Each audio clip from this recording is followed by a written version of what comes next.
So sometimes having fraction sense can be a little bit complicated for students, especially when it comes to equivalent fractions. Sometimes they just don't, if they are not super strong on their multiplication facts, like some of the students are that I'm currently working with in my field placement. Like they can't understand that the simplifying or the multiplying will get to the bigger number, and so they can't understand that 4 6, if you simplify it, will equal 2/3. They don't understand how those connect, and so an easier way to help them visualize it is to use area models.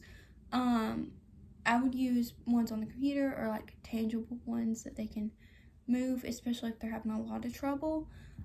Just so I drew it out here, but if I was in the classroom, I would use real ones. So I did 2/3, 4 6, and 8/12, which I didn't draw them perfect, and that's why I wouldn't draw them, because if I drew them, they would be like, oh, well, this one's a little bit bigger than this one, and we're trying to get them to not look at that part. We're trying to get them to see that, okay, well, these parts take up the same amount of space.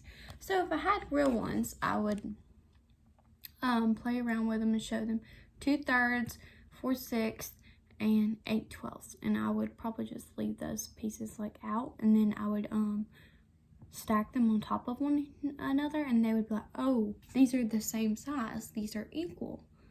And then once they could see that, I would do that with a bunch of different fractions that are equal to each other.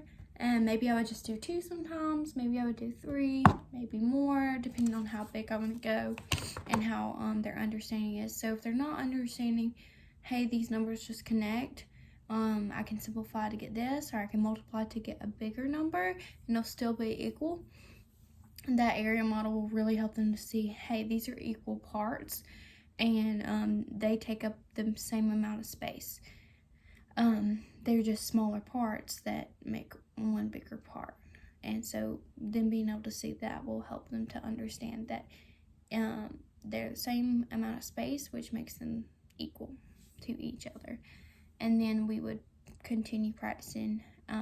After they understood it, we would have them multiply, and to really like test their skills, to test their understanding of the subject, we would have them like multiply to bigger numbers. So I would say do 2/3 and make it 4 6, and I'd have them use 2 to multiply. And yeah, so that's how I would explain equivalence and fractions to students that were having trouble understanding how equivalence worked in fractions.